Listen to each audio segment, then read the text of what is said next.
Телевизор болмаған. 10 жасымыздан бастап көрдік қой.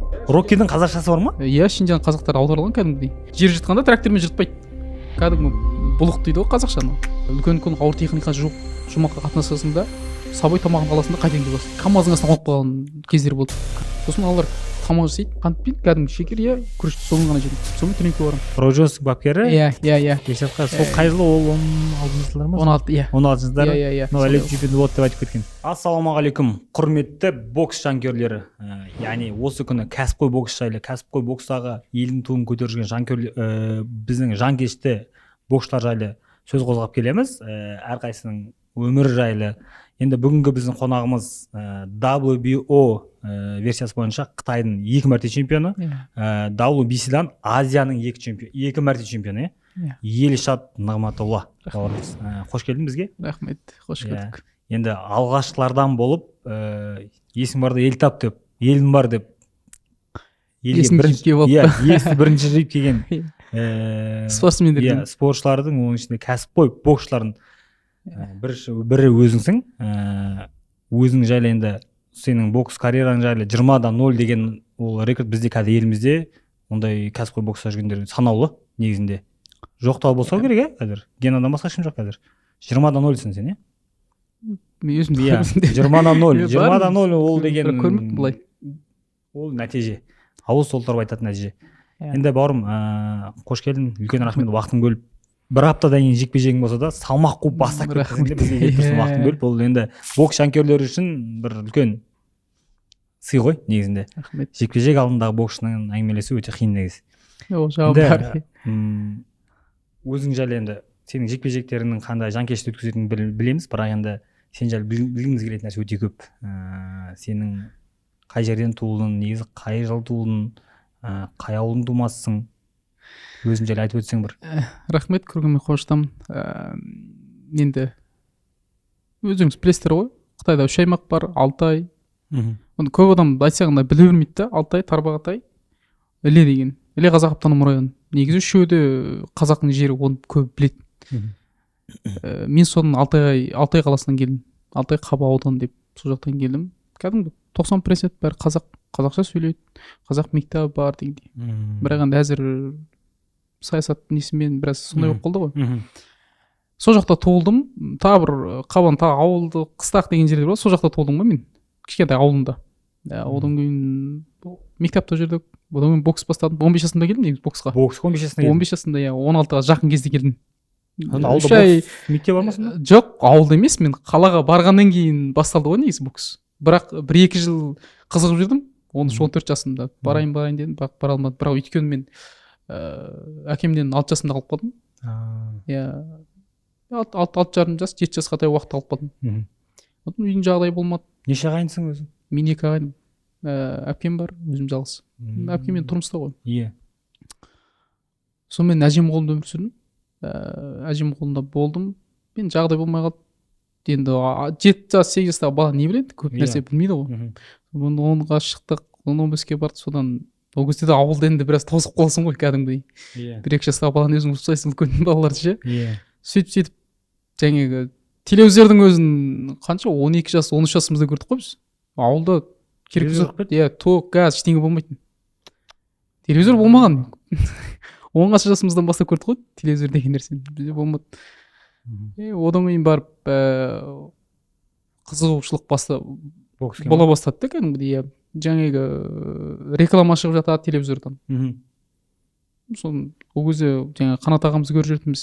Кәсіпқой бокстан жаңағы Мұхаммед Али, Пакьяо, Флойд, солардың бәрі шығып шоу жүрген кез ғой негізі. Телевизордан көре бастадың ба? Иә, содан бастап көре бастап. Сосын Роккидің киносы болды ғой.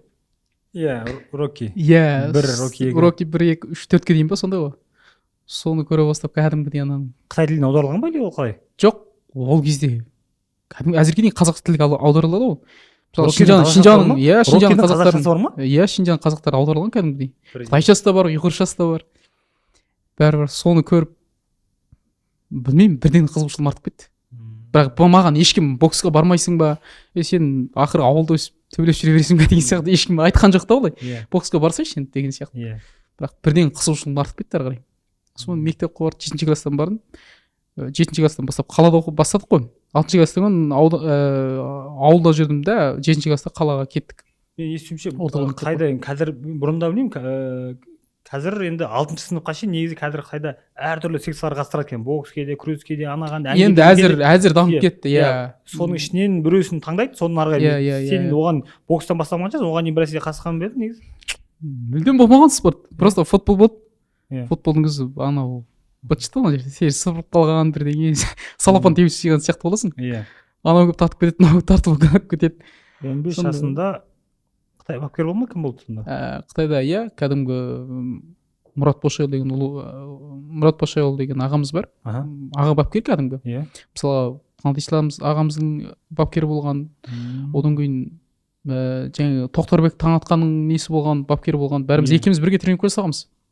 Мен келген кезде ода тренинг жасап жүрді.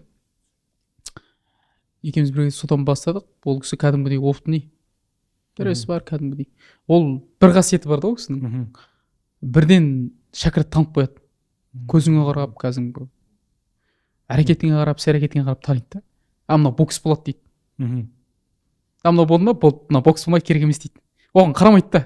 Әйтеуір жасап жүреді. Енді ақшасын береді, жасау керек қой. Оның ата-анасы бар мысалға, жауапкершілік керек қой.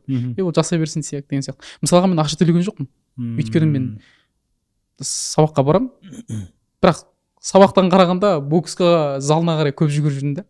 Қызығып кәдімгідей терезесіне қарап, аналар тренировка жасаған, жаттығу жасағанына қарап қызығып, мен де осылай жасасам екен деп жүрдім да. Бір күні артым келіп қалды. Мен енді күні аңдып жүр ғой, келіп жүреді ғой. Таңертең ерте сабаққа бармайсың, соған барып аласың ғой залға.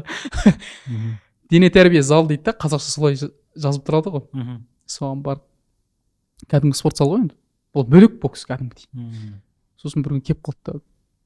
Дейді, қызғасың боксқа қызасың ба дейді. Иә дедім. Бірден жауап бердім. Сосын тұрып жүр кеттік деді. Залға кіріп кетті. Сосын біреумен бокстастырып жүрді. Енді ана жерде не емессің ғой, бокстан білмейсің ғой, әрекет жүрді. Бірақ мінез бар да, характер бар да. Сонымен бір төбелесіп алдым. Әйтеуір бір төбелесіп алдым, иә. Таяқ жеген шығарсың? Таяқ әрине жейсің ғой, бірақ қайтпайсың да. Сосын тұрды да ертеңнен бастап маған жаттығуға келді. Сабақтан түсесің, сосын жаттығуға келесің деді. Қуанып кеткенсің ғой, түнімен кәдімгі ұйқы жоқ қой. Ертең қашан болады деші андай. Перчатка кисем, кәдімгі ана ше, бокс қолғап кисем деп төбелесем деген сияқты андай тер шығарып. Ана балаларды көріп кәдімгідей қызығасың ғой, қызығушылығың тіптен артты. Көп барды ма негізі ол кезеңде қанат? Ол кезеңде көп шамадан барған шығар боксқа. Жоқ, ол кісілер бізден ертеде кетіп қалды ғой, анау ұлттық құрама командада кетіп қалды олар. Иә. Бірақ ол кісілердің ол кезде аты деген жүріп тұрған кез ғой, кәдімгідей. Түркеп тұрған елге деген сияқты, иә. Сондай ғой, иә. Сондай әңгіме ғой. Одан кейін, кәдімгі 30-40 бала болады сборда, мысалға. Қыс каникул болады ғой. Ол кезде балалар келеді, сырттан келеді, мысалға басқа аудандардан келеді. Мысалға ол кісінің аты кәдімгідей Шинжаңның көлемінде қазақтардың арасында кәдімгідей мықты ол кісінің аты. Сондай мен жаңа өз сөзінен айтып отырсың, енді үйде екі ағайын, әпкең бар екен өзіне. Енді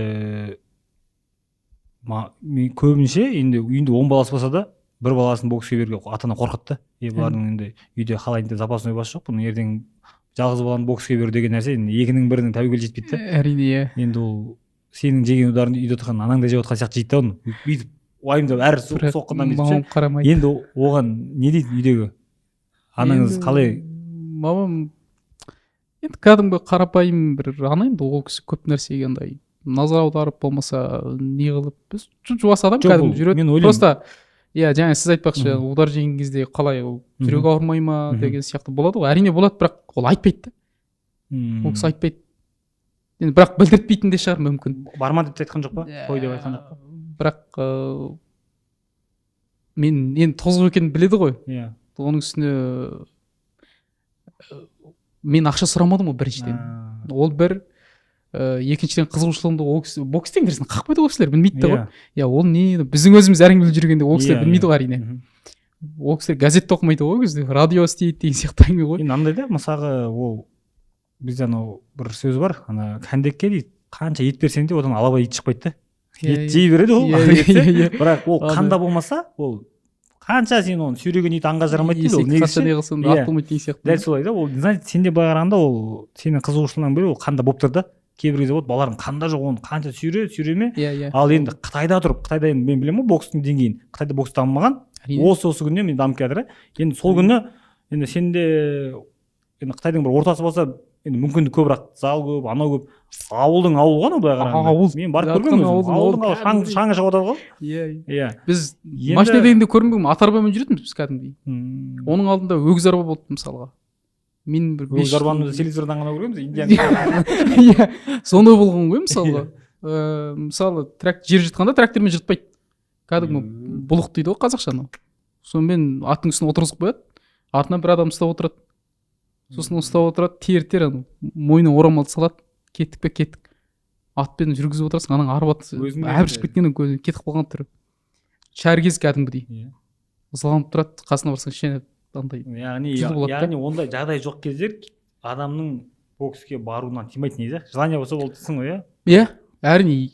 Ол кез келген жетістікке жету үшін біріншіден жаңа айтқандай табандылық керек, ешқандай сылтау болмау керек қой. Мен ойлаймын, керісінше мысалы қазір жағдайы бар елдерде керісінше бокске деген қызығушылық жоқ қазір. Мысалы, керісінше боксы дамыған елдердің экономикасы дамымаған ғой. Куба.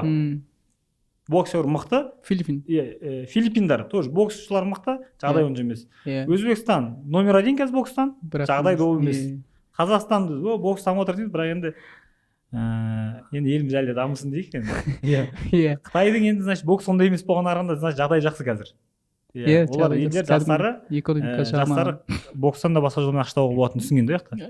Ғылым да дамып кеткен ғой негізі. Ғылым дамып кетті. Экономика жағы. Бірақ сол кездерде дамымай тұрған осыдан бір 15-20 жыл бұрын. Иә, 15, негізі 2009-2010 бір жылда дамып кетті. Секіре салды да кәдімгі экономикасы. Қалай секіріп кеткен белгісіз, бірақ енді ол кезде кішкентаймыз ғой біз.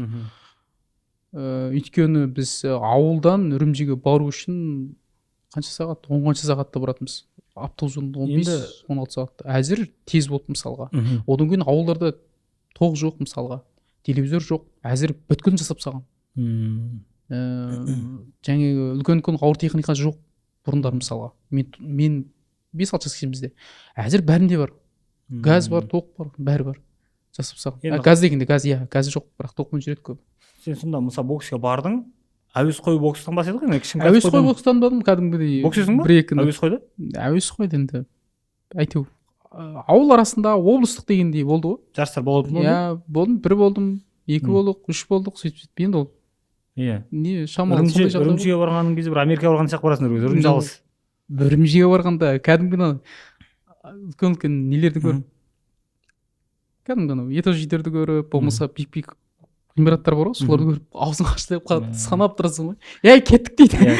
Қазір Қытайға қарап ондай жаман болды деп ойламайтын сияқтысың. Қытайдың қазір қарқынды дамып жатқанда.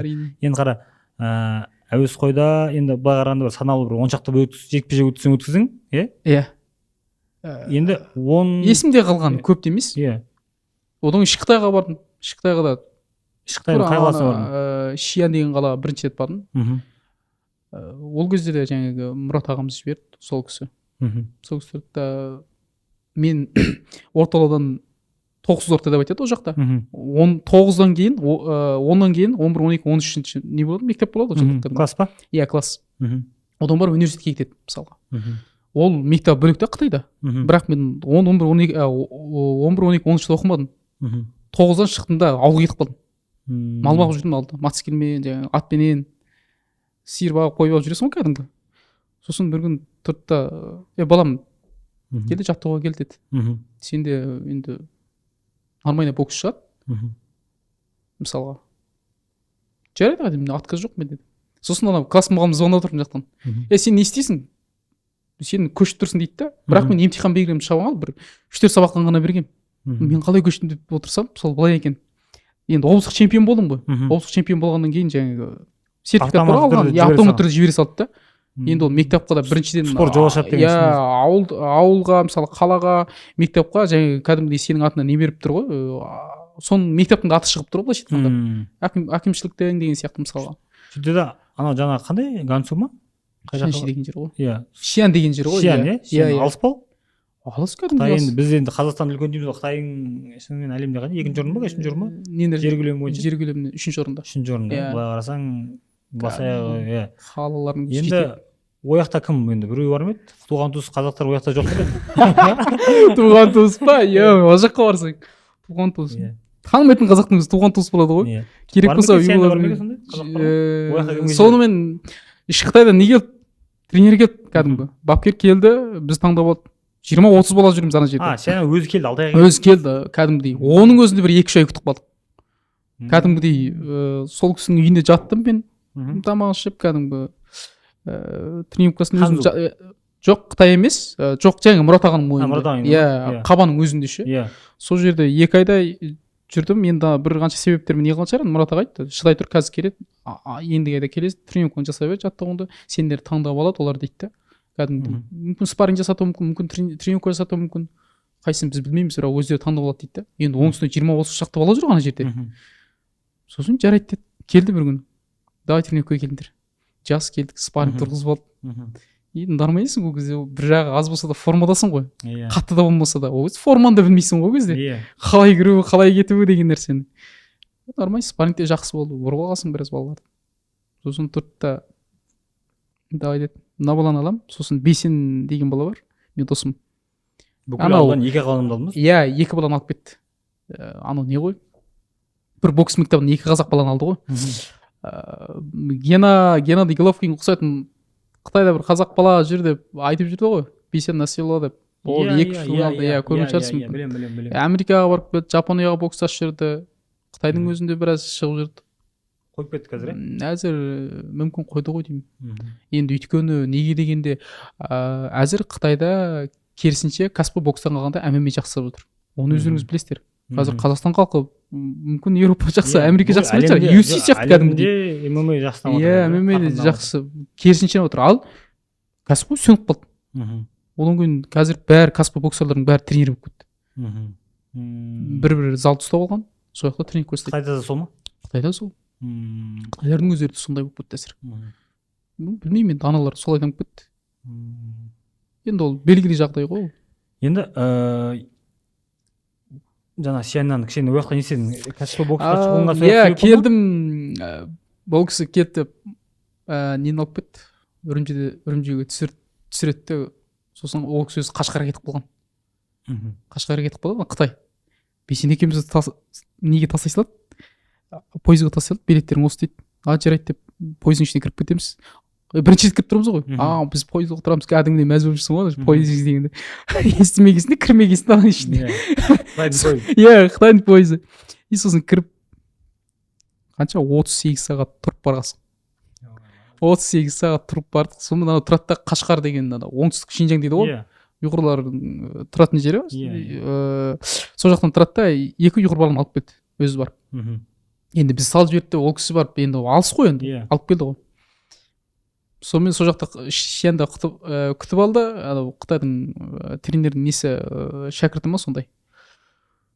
оның үстіне қытайша жырдайсың сөйлемесе қытайша ол кезде қатты да емес нанылып та жет шама жоқ енді әрине сабағың анау тұрса туылған жерің анау тұрса телевизор көрмесең қытайша сөйлемесең қолданбасаң таза қазақша сөйлейсің оның үстіне Қытай тілі де болмады мектепте Қытай сабағы болды Қытай тілі дейді да оған қатыспайсың да ғой анаған ана тілің келмейді бұратылып ше тастайсың да қашып кетесің әйтеуір бірдеме сыртқа магазинде жүресің ба әйтеуір чупа-чупс сорып бірдеңе жүресің әйтеуір сондай әңгіме ғой қытайдан келіп келсе қазақстаннан келіп иә сондай әңгіме болды ғой сонымен келе салып ана бірдеңе сөйлеп кетеді тұрады да түсінбей қалғасын деп екеуміз бір бірімізге қараймыз сосын айтты анау соткадан айттық біреуге звондады айтшы мынаған деп түсінбейміз осылай деп сосын деді онымен ғана жүрдік қой тамақ ішеміз меню алып келеді не тамақ жейсің деп бүйтіп тұрасың сұрайсың мынау қалай тамақ мұсылман ба кімдікі мынау біз тек қана мұсылман жейміз мынаған айтшы деп тағы звондасың дейді тағы расқан кәпір алып кетеді Шинжэн дейді ма ресейде ғой Шинжэн иә Макаоға жақын ғой иә жоқ андай халал тамақ дегенде Шинжэн дей ма сондай екен ғой Чинжэн дейді Чинжэн дейді мұсылманшы деп айтады ол жақта мұсылман асқансы дейді ғой иә содан барып қытайша да сол жақтан содан бастады қытайша жырлайсың ол кезде енді ортаң қалай болса солай ғой қытайша үйреніп кеттің ба сонымен сонымен қытайға үйреніп кеттік 1,5 жылдан кейін кәдімгідей бір жарым жылда қытай тілін меңгеріп алдым. меңгеріп алдым. Енді 100% деп айта алмаймын, 100% емес. Қытайдың өзі де 100% білмейді. Оның өйткені бір әріптің өзі кәдімгідей мағына береді. 5-6 береді, кейбір 2-3 меңгерген қыз емес. Бокс қашан меңгердің сонымен? Кәсіпқой бокста 2014 жылы бастап кеттің. Кәсіпқой бокста 2014-те бастап кеттім. Енді ол тарақта кәдімгідей қиыншылық болды, мысалға. Жоқ, ол жақта сонда жаңа тәуелсіздік қытайлар болды ма? Бірге солармен жаттықтыңдар ма? Жоқ, Шиянда тұрдым да, мен Шиянға бар, тағы любитель бастап кеттік. Любитель бастадық, Шиянның облыстық несін жаңа жеңіп алдым. Облыс чемпион болдым. Қытайдың өзінің. Одан мен тұрды да дұрыс болмай кетті аралға. Негізі мемлекеттік жарысқа апаруға тура келген негізі. Жаңа Қазақстан чемпионы деген сияқты. Қытай чемпионы, иә. Бірақ қағып тастады. Жеңіл салмақтан ғой, 54-те бокста жүрдім. Қытайлар көп болды салмақта, иә. Қытай деген жетеді. Бүкіл Қытай ғой, иә негізі. Шекеден деген әңгіме ғой. Ол жақта салмағың тяжелі болса, саған жалғыз иә, ол мүмкіндік болуы мүмкін, иә. Сонымен мен ойлана бастадым, қалай сонда мен не істеп жүрмін деген сияқты. Сосын тұрды да. Сонда қалай, сен ұтып тұрған жерден басқа біреуді алып кеткен ордың ба? Басқа біреуді алып кететін. Болмаса ұттырып тұрса анаған бере салады деген әңгімелер болды ғой. Қытайдың өзінде де Қытайда заң мықты, ойбай, таза деген әңгіме. Жоқ, ол кезде біз бар кезде анау кім болмады ғой? Әзірге президент болмады ғой. Иә, енді келіп жатқан кез ғой ол. Екінші рет президентке отырғанның бәрін қырды ғой. Сондай жағдай болды. Ол кезде заң бәрі береді ол кезде. Сондай жағдай болған. Сонымен ол кезде отып тұрсаң да соған бере салады. Ол әзірге дейін бар ондай жағдай. Ойбай жиып қазір сол кезде пайда болды ма сонда Қытай Қазақстанға кетемін деп кішкене әділетсіздік көре бастағанда оған дейін де бар ма еді Қазақстанға кету деген? Қазақстанға дегенде ол кезде жаңағы шулап тұрған кез, осы Қазақстанда шулаған кез, Қытайда да, Қытайдың қазақтарында да жаңағы Бекзат Сатархан ағамыз бәрібір көреді. Біздің өзіміз иә көктеуді желбірегенін көрген кезде кәдімгідей өне бойын деген дірілдеп кәдімгі бөлек не қылады. Бекзат ағамыз бәріне әсер етіпті ғой. Иә, кәдімгідей әсер етеді ғой. Одан кейін Бақтияр ағамыз шықты, ол сек-сек Данияр аға дейін сол кетті ғой. Ермахан ағамызды көрдік дейін, көктеудің желбіреген. Одан Гена шықты артынан солай кәсіпқойда мысалға. Сонымен Шиянда тұрдым да басқа бір жерге кетіп қалдым. Анау Қытайда дұрыс қарамай кетті, соңынан келе. Бой болмады. Тамақтың өзі қиын болып кетті. Сонымен Шиянда аралап жүріп неге кеттім. Тағы бір өлкесіне кеттім. Хнан деген жер бар. Хнан. Иә. Теңіз жағы ма? Теңіз жағы емес. Мой жағы ма? Бокс бар ма енді ол жақта? Бокс үшін бардың ба ол жаққа? Бокс үшін бардым әрине. Бокс үшін бардым. Тамағың дұрыс емес, күнде лапша жейсің ана жерде. Қалай Қытайдың асханасында тамақ жемейсің? Бірақ тамағыңды көтермеймін, жатын орынды ғана көтеремін деді. Көтеремін дегенде анау. Жатын орын беремін, бірақ тамағын бермеймін деген әңгіме ғой. Қытаймен өзің сөйлесіп барып аласың. Интернеттен тауып алдым ғой мен кәдімгідей. Іздеп жүріп. Бапкер ме екен ол сонда? Бапкер енді ол әйтеуір бапкер ғой әйтеуір. Иә, өзіне бокс үйретіп негізі үйрету керек дейсің ғой. Иә, өзіне негізі керісінше оған үйрету керек негізінде. Әйтеуір бірдеме қылып таптық. Сонымен артынан 5-ші ақ тартып алдым өзіме. Маған кел деп. Сонымен 5-ші екем тентіріп кетті қазір. Ол анау тұрады да жаңағы Қытайдың көктатын аршып кетті. Несін аршып кетті? Жемшіде көктат мысалға кафеге істейді ғой мысалға. Кухняда енді соны ашып ашып солай күн көру керек болды ғой. Жаттығудың арасында сондай жағдай болып кетті арасында. Не істейсің енді? Жаттығу қаяқта дейсіңдер? Бокс залы бар ма екен? Бокс залы бар, иә. Ол кәдімгідей ана жерінде бокс залы білмеймін енді. Атқора дейсің ғой, иә? Соның ар жақ бер жағы ғой. Сонымен тұрдық, сонымен ол жерде 1 жыл тұрдым, бірақ бой ештеңе болмады. Бермейді. Сонымен тұрамын, тағы бір қалаға кеттік. Тағы бір қалаға кетеміз де, мынандай жағдай болды ортасында. Қатты қиналып кеттім.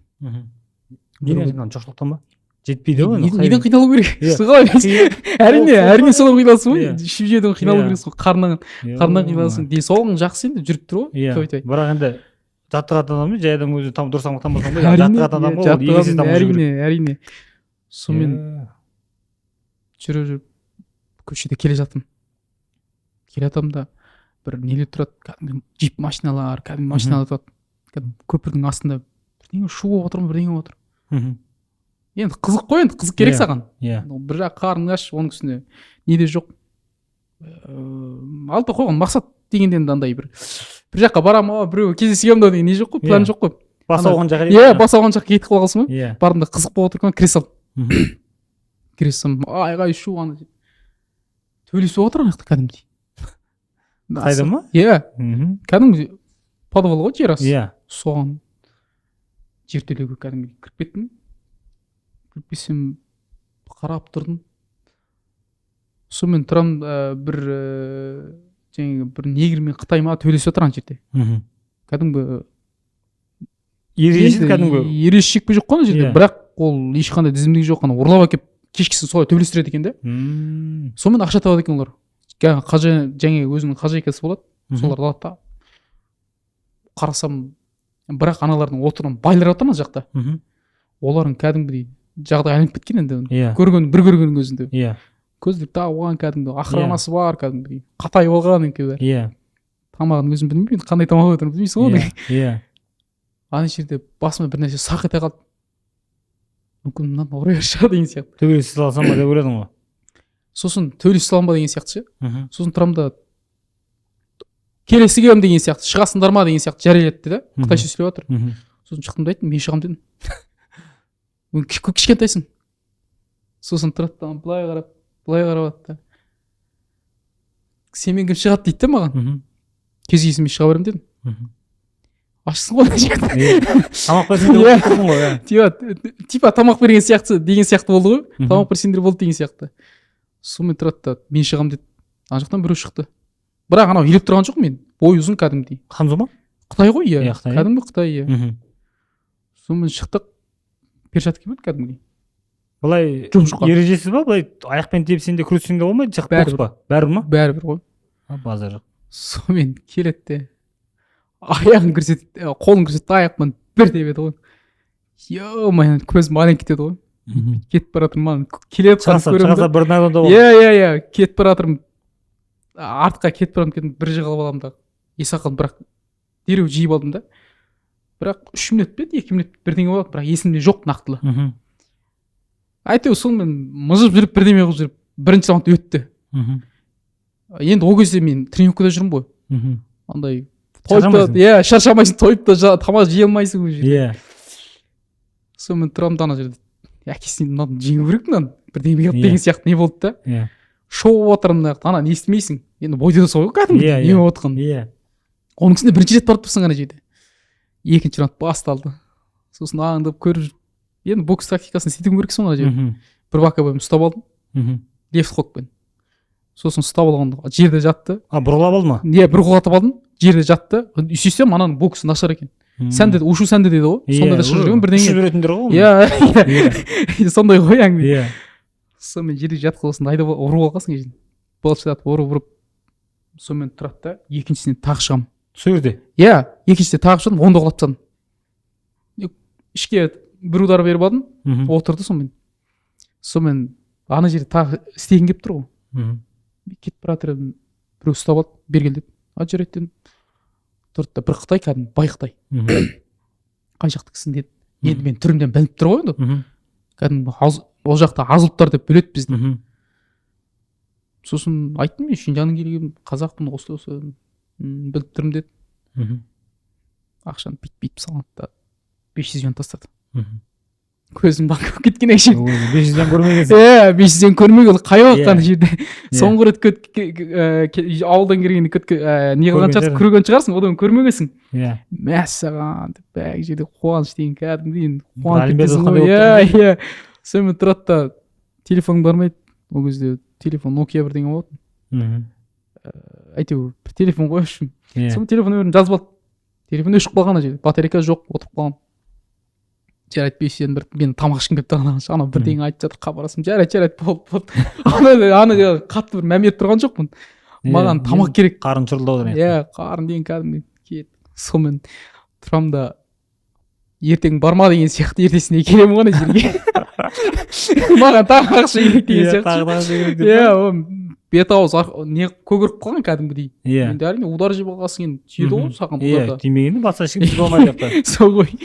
Сонымен екінші күні келсем олай емес, сөйтсем апта сайын олар төбелеседі екен да. Сенбі жексенбі деген сияқты өздері талдайды екен. Оны мен білмеймін. Иә.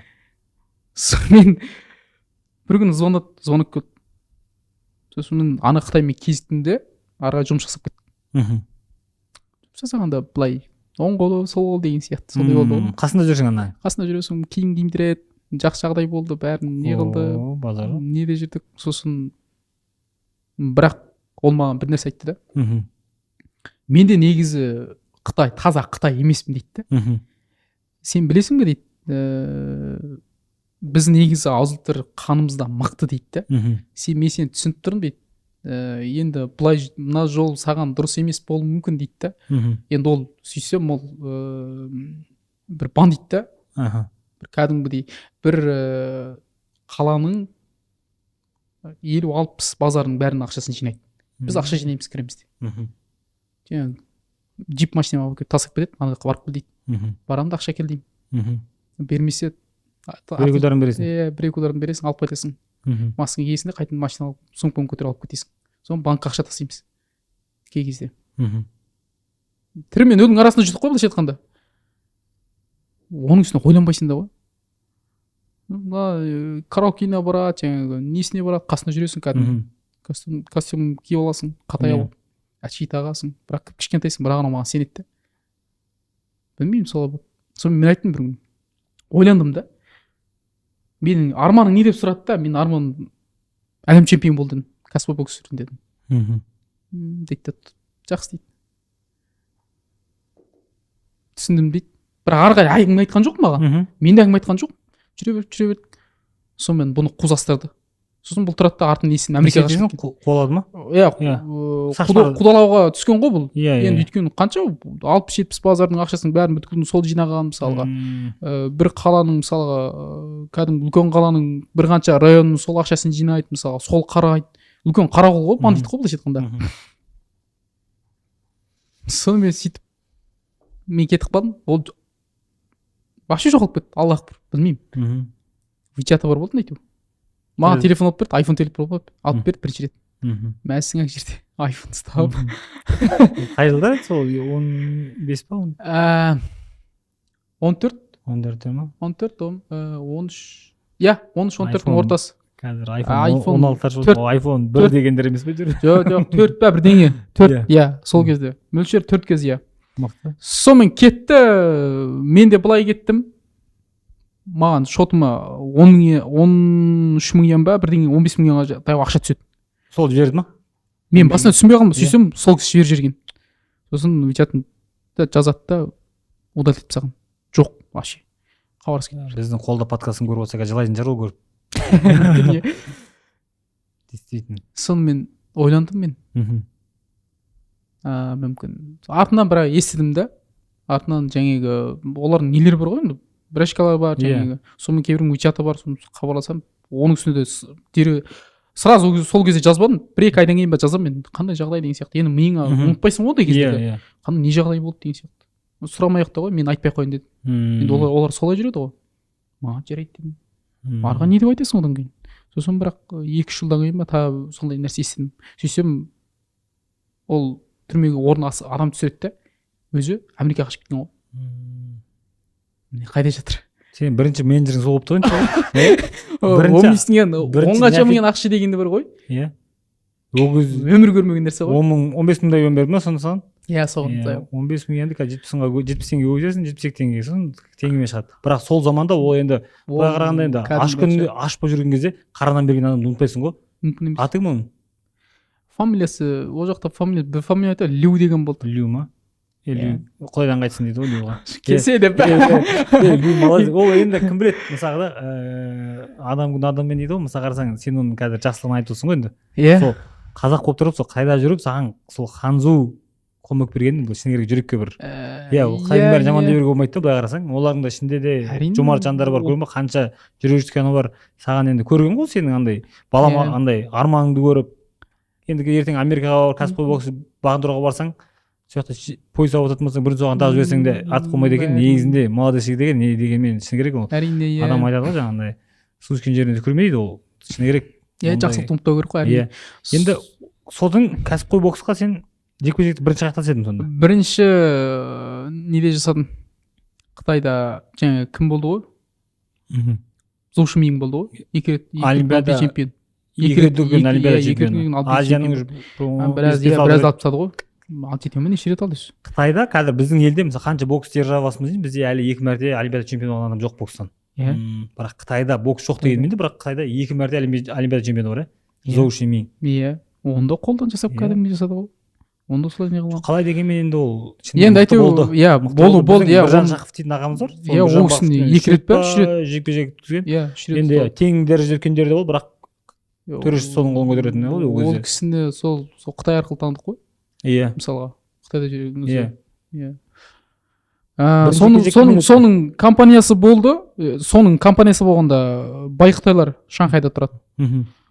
Сонымен ол аралықта мен неге қатынасам? Жаңағы қалай айтсам болады? Спортшыларды жинап, кәдімгі бір кино ма, андай бір не жасады. Спартак сияқты болады ғой, бір. Шоу проект па? Иә, шоу проект па сонда, иә. Телевизияға ма? Иә, телевизияға кәдімгі. Користер келді, қытайлар болды, екі жақ жасады. Бірақ користер нелері ғана болды, тек қана андай. Нелерге судьяға жауапты, және видеоға түсіру солар ғана жауапты болды да. Әр жақтан бір жұлдыздар келді сол кезде. Сонымен менің историяма қызығды оналар. Сонымен бардым. Ол кезде мен күнмен келген қалаға келіп алдым, айтпақшы. Келемде сол тұрады айтады. Оған біреу хабарласады. Менің жаңағы залдың несіне, қожайынына. Басына қарыз, басына айтады, кеттік жүр дейді. Кеттік, сол жерге бардық. Сонымен таңдап алды.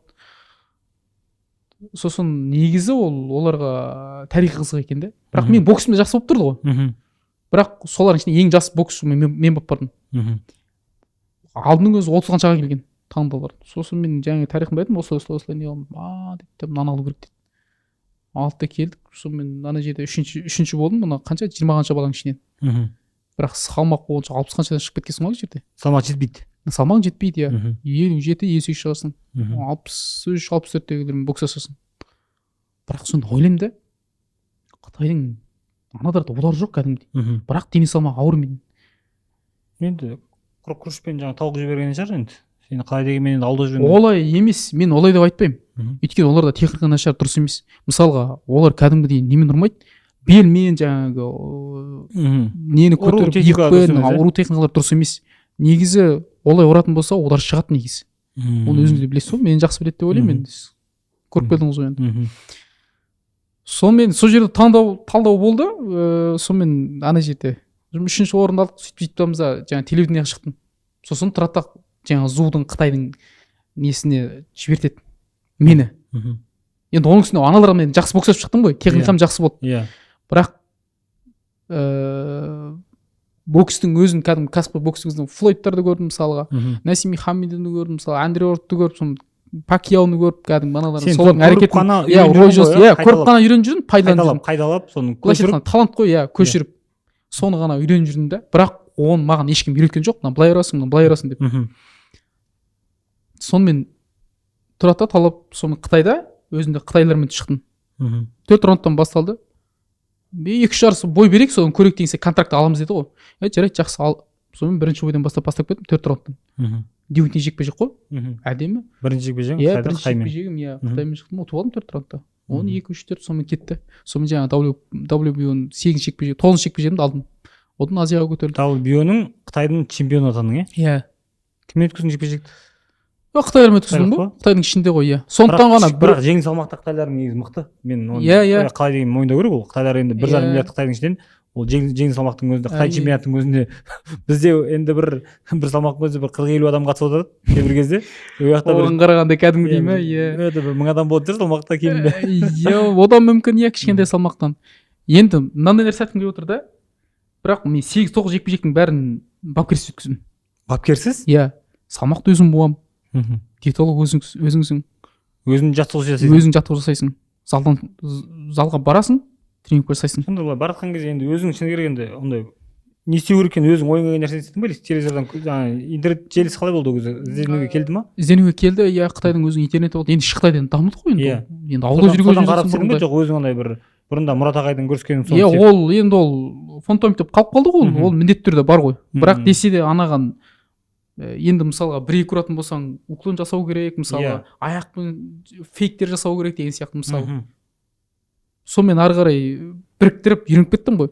Былай қол қою керек деген сияқты мысалы Флойд сияқты. Ол кезде тек қана осы ғой. иә любительде мысалы одан қолды түсіре бастайсың, одан кейін алдайсың, билейсің деген сияқты, аяқ жүргізесің, аяқпен істейсің дегендей, зашите қойып ұрасың дегендей, блок қойып деген сияқты. Солардан бастап үйрендім ғой мен неде.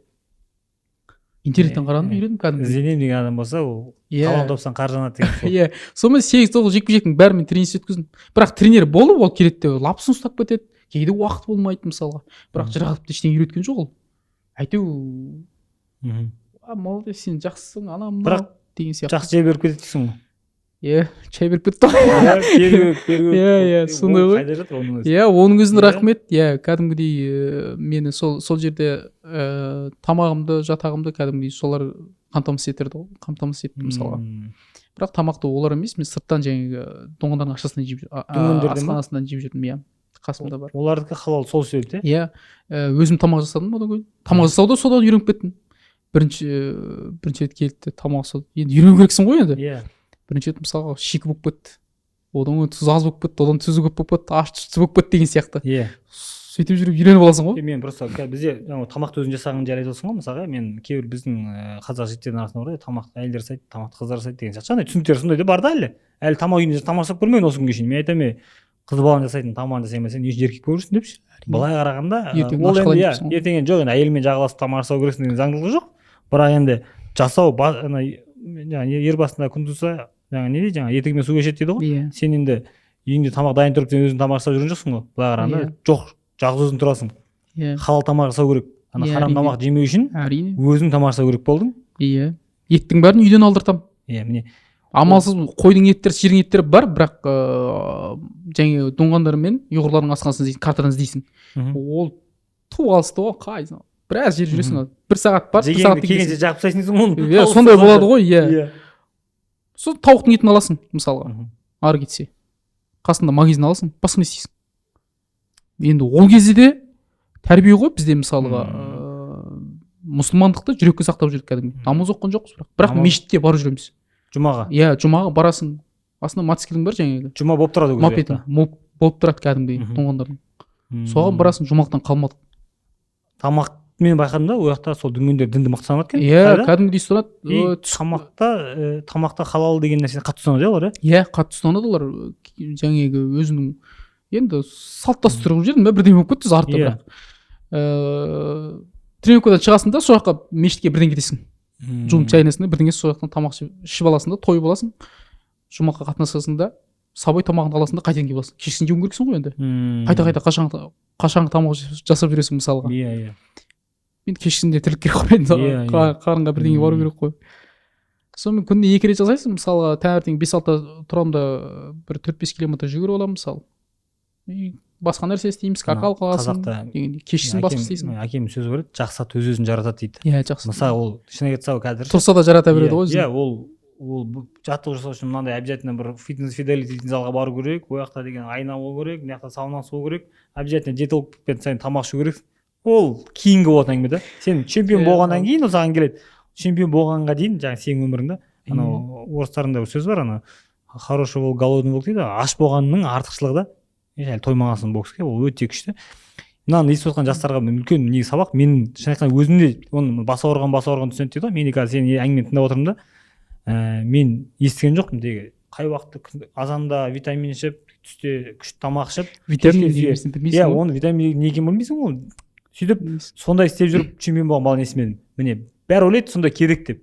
Негізі ол одан кейін болатын нәрсе да. Чемпион болғаннан кейін ол әлемдегі, бірақ оған дейінгі нәрсе сен не бар, сонымен бір күн аш, 2 күн тоқ, сөйтіп андай қасқырдың өмірі ғой. Қасқырдың. Енді ит болатын болсаң бір жерде байланып күнде 3 жерде тамағын жейтін шығарсың, бірақ қасқырдың мына боксшы ол негізі қасқыр ғой. Былай қарағанда ол оның дайындық болған жерде тамағы жоқ, ол баратын жердің өз қай жерде қонатынын өзін таппаған кездер болған шығар, залда қонған кездер болған шығар. Залда болған жоқ, бірақ КамАЗдың астына қонып қалған кездер болды. КамАЗдың астына? Жер тамасы фураның астында. Жер құрғандай таңып жүріп кетсе не істейсің, астында қаласың. Жоқ, кәдімгі білесің ғой. Сосын бір күні залға бардым айтпақшы. Залға барамын да ақша қалмады. Бірақ жатайын десем тамақ ақша жоқ. Жатқанның өзінде ақша жетпейді анаған. Иә. Бұл ол үшін картадан кәдімгідей не іздеу керек? Арзан жаңағы. Иә, хостел. Общагі ма, хостел ма, жоқ бірдеңе іздеу керек әйтеуір. сонымен тойып бір тамақ ішіп алайын деп болса деймін да. Қарным тойдырып аламын, одан кейін жарайды көреміз. Сосын көрем дедім ғой. Сонымен ол кез жаз кез. Оның үстіне ол жақта да жаз болып тұрады ғой. Жаз болғанда қоңыр салқын жаңағы кешкісін. Оңтүстік жағында болдым ғой. Сосын тамаққа тойып алғасын. 10-ға чейін ба бірдеңе ақша бар отын. Әзірге 700 теңге ме сондай ғой. Ол кезде 300 теңге 400 теңге шығар, сол жақта мүмкін сондай шығар енді. Тойып алғасын. Ол кезде тағы оңғандардың асханасы алыс ана жерде. Сумкаңды астына алғасын. Залдан алыс жерде. Залға да жатқызбайды ғой, кешкісін қуып жібереді бәрін. Қалай жатқызу жерде. Сосын қалаға қайқа бару керек. Ойланамын. Жарайды болды. Оның үстіне бұрын кішкентай кезімізде мынандай жағдай болады, астықты егінді күзетесің сен кәдімгідей. Біреулер ұрлап алып кетеді, мысалы тоңып кетеді деген сияқты. Арбаның астына жатасың, арбаны қоясың да кәдімгідей.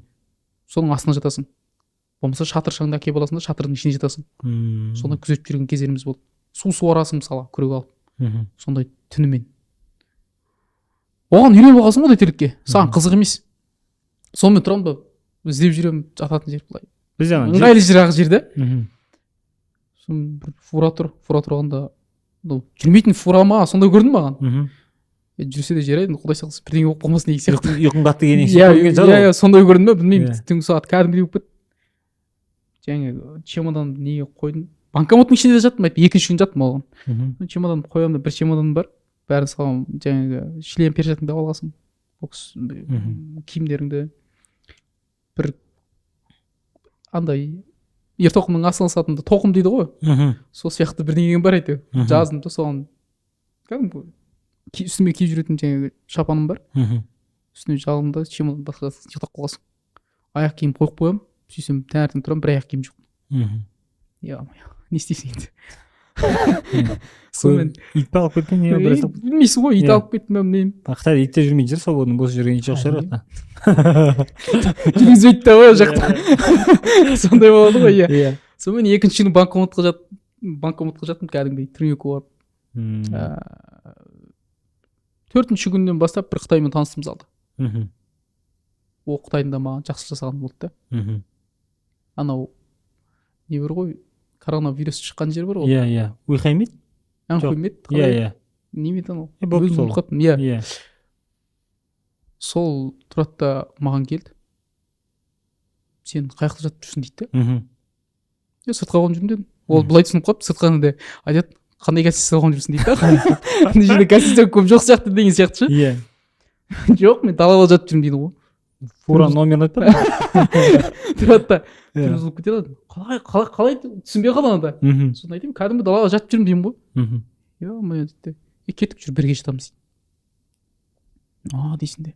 Жарайды. Сосын екі Қытай тұрады екен кәдімгі комнатада. Екі төсек бар. Сосын екеуміз жатамыз, аяғымыз айқасырып бір-бірімізге. Сосын алар тамақ жасайды. Кәдімгі шошқаның етін алып келеді ғой. Ойбай. Шошқасын етін алып келеді. Кәдімгідей ана жерін жиркеніп жүрмін. Тамақ жеудің өзі бітті. Бірақ маған жатын орын керек. Жататын орын керек. Иә. Бірақ залдағылар мені сыйлайды. Бар арқасында бірден патронатты ұрғасын. Енді техникаң бар, кәдімгі талантный боксерсың кәдімгідей. Олар ондай нәрсені не қылмаған. Кәдімгі қара күшпен істейтін мысалға. Бірақ оларда профи кәдімгі профи зал болды, мықты болды. Анау әлем чемпионы шықты бір кішкентай салмақта, 48 салмақта. WBC-ді алды, сол істеп жүрген зал болатын. Соған кәдімгі соны ізденіп тұрып бардым ғой мен. Мүмкін шанс, мүмкін сол залдан болып қалады. Мүмкін соны төбелесем бе бәрібір әйтеуір. Маған бой берсе болды. Көзге түсу керек ол үшін. Пойыздың өзін жаңағы не болмай, ақша болмай, тұратын билет аласың ол жерде. Қытайда сондай. Жататын билет бөлек болады, отыратын билет бөлек болады. Бірақ ол жерде тұратын бөлек болады. Билет кәдімгідей. Сонымен не болғасын? 30-шы сағат тағы да. Оның өзі кәдімгідей енді айта алмаймын енді ана жерде. Әрине, оны түсініп тұрмын. Сонымен сол залда істеп жүрдім. Сосын жаңағы шошқаның етін не болды? Шошқаның еті мынандай болады ғой. Жедің ба соны, жемедің ба соны? Құдай сақтасын. Жүрегімізде имамыз бар. Енді жемейсің ғой. Молодец. Мен осы іште Қытайға жиі сапармен барамын да, мен сол жақтың қазақтарын байқадым да. Енді көпшілік қай жақтың тамақ жеп жатса оның несі, қандай не сұрамайды. мына іштегі қытайдың ішіндегі қазақтарымыз бір риза болғаным, етін бірге алып жүреді екен, басқасын бірге алып жүреді. Жоқ, мына аяқтың етіне күмәніміз бар деп дүнген жасап жатса да күмәнданып тұрады. әзір сондай болып кетті ғой. Сондай күмәнданып тұрады, дүнген жасап жатса да. Өйткені бұлардікі енді мен бұл қазақылық міне тағы тәрбие деген сол ғой енді. Мен риза болып тұрмын сенің осындай нелеріңе. Сонымен кәдімгідей басында жекеніп жүрдім кәдімгідей. Ананың етін көргеннің өзінен бар ғой, теріс қарап айналып кетесің кей кезде. Көре алмайсың ана. Кей кезде сиырдың етін алып, деп қоясың, сиырдың етін қарап алады деген сияқты. Иә. Сонымен не істеу керек? Маған тамақ керек қой. Бұлар тұрады да, сендер істеп алыңдар деймін. Сосын мен істеймін. Болмаса мен істейін деймін ғой. Бір күн мен істеп жүрмін. Мен істегенде не істейтінімді айтайын. Бір шекер әкеліп алдым, ақ күрішті әкелдім. Соны тамақ еттім. Қантпен кәдімгі шекер, күрішті соны ғана жедім. Сонымен тренировкаға барамын. Аналардың болка нан бар ғой, кәдімгі аналар алып береді. Бір-екі алдым болка нан беріңдер деймін маған. Қарным аш деп. Онсыз да береді. Айтамын мен ақша жоқ деп. Кей кезде сыртқа шығып қонақ қылады. Жүріп тамақ ішіп кетеді. Мәз болып қаласың. Сонымен аналармен дос болып кеттім. Сонымен аналар мынандай істейді. Ана етін қуырады. Сиырдың етін қуыртса да мен не қыламын? Ана қазанды, енді бір қазан ғой енді. Кәдімгідей самын жағып тұрып 7 рет, 8 рет жуамын ғой. Мен құдай қалар ғой. Кәдімгідей солай жуамын. 7-8 рет жуып отырып, содан барып ана тамақ жасаймын. Ақ күріш жеймін. Мүмкіндік болмай қалады сондай. Ақ күріш жедім. Кәдімгі шекер қостым. Солай болып тамақ жеп. Сәбіз жеп кетемін мысалы. Ол кезде карта болатын ақша жоқ қой. Етті айтпай ақ қояйын. Сондай жауап емес. Енді қара. Сен ол жақта неше жекпе өтіп тастадың? Қытайда сол жаңағы поисқа нешінші жекпе талыстың? Далы биоғы 9-шы жекпе жеге. Оны қорғадың сосын? Оны, Қытайдың ішінде тағы қорғадым. Қытайдың ішінде қорғап тастадың. Сөйтіп сонымен ары қарай контракт қалды мен. Қытайдың промоутер компаниясы ма? Промоутер компаниясы сол кезде топ ранктен Бобарум келді айтпақшы. Бобарум Қытайға келді? Бобарум 2015 жылы келеді. Сосын менің бойымды көрді де бірден мына маған жіберіңдер деді. Анау компанияның үлкен директоры екеуі отыр ғой енді. Екеуі жақсыласады. Кәдімгі мен де көріп тұрмын. Маған жіберіңдер дегенде Америкаға жібер деді. Америкаға жіберу керек деген ғой. Бірінші ойды көреді. Сонымен виза керек. Қытайда жүріп Бобарум өзге бұйырып тұр екен, иә? Жекпе-жегіңді көрді ма? Көрді ғой, кәдімгі көріп тұр ғой мені. Не деген мүмкіндік? 6 раундтық бокс болды. Жеңіп алдым. Мен ешқандай не жоқ болатын. Күмән жоқ. Вот жеңем. Шығам қазір ұтам. Оның үстінде тренировканың өзі белгілі өзін жасап шығасың. Жеген тамақ анау. Жеген тамақ анау, иә. Сонымен мүмкіндік болды. Виза жіберді маған. Виза Америка ма? Америка, топ ранктан виза келді ғой маған. Топ рангте бірінші болып сен виза алған екенсің ғой. Қазақтар бойынша сондай болды негізі. Қытайдың қазақтар бойынша. Сол кезде 53-те салмақты боксқа шықтым ғой. 98 паундта. Сборға бару керек, бой береміз, егер даже шарға жақсы болса деп. Сондай сол қытайлар айтты да. Бұға дедім. Сосын ол қай жылы? 2015. 15-те ма? Әлі есімде 2016-ға жақын. Біз айтып жүрміз, бірінші болып негізі контрактты топ рангтен бірінші болып негізі біздің елде қазақ боксшыларынан барып негізі Асхат Уәлиханов алған. Негізі көпшілік Жәнібек деп біледі. Негізінде ол шындығына келгенде біз боксшылар білеміз. Негізі топ рангте бірінші болып Асхат Уәлиханов алды. Одан кейін Жәнібек алды. Негізінде топ рангтен бірінші. Сөйтіп жүрсек, сен олардан бірінші алып тастаған екенсің ғой, негізі шақырды да. Сондай болды. Әзірге дейін үйімде бар, керек болса алып кетіп көрсете аламын. Шақыру ма? Иә. Топ ранг деп кәдімгі қағаздар тұр. Бобарым өзі көріп шақырды. Иә. Бобарым менің түскен фотом да бар кәдімгі. Не деген үлкен мүмкіндік, иә, Қытайға. Сол кезде кәдімгідей бір арманыңа былай жақындаған екенсің ғой. Иә, кәдімгідей жақындадым ғой. Шыққан екен ғой чемпионера дегенің, иә? Сондай болды. Сонымен 2015 жылы солай болады. 4 Қытай, бір қазақ, мен, бір ұйғыр шақырды. Сонымен екеумізді, ұйғыр бала екеумізді кіргізіп жіберді. Бір сендер кіріп алыңдар деді. Сонымен 4 Қытай артынан кірді. Сонымен тұрады екеумізге отказ келеді ғой. Нақсы қараса. Визаға отказ келе ма? Иә. Не істейсің? Ол кезде Шинжаң қазақтар мен ұйғырларды қысып тұрған заң басталып кеткен кез. Мыналар деген сияқты. Неге апарамыз оны Қытайға, Америкаға деген сияқты әңгіме болды ғой. Аны жерде ойланған да жоқпын. Жоқ, визаға отказ емес, сен апарайын деп тұрған адамдар апарғысы келмеген шығар. енді олармен енді консулствомен олармен не қатысы бар деген ой керек. консулство бірақ саған отказ берді? Кәдімгідей кірдім ғой мен, Иә. көзден өттік, не Иә. біраз нәрсені өткіздік қой ана жерде. Өмірімде бірінші рет кіріп тұрмын ғой ана жерге. түсініксіз ана жер көп нәрсе. Қытайдың бармақ басасың Америка бәріне. посольствосынан бар виза алу деген нәрсе оңай емес қой енді. Иә, әрине. Қазақстаннан жүріп ала алмай жүргендер өте көп. Иә, сондай болды ғой. Сонымен отказ келді.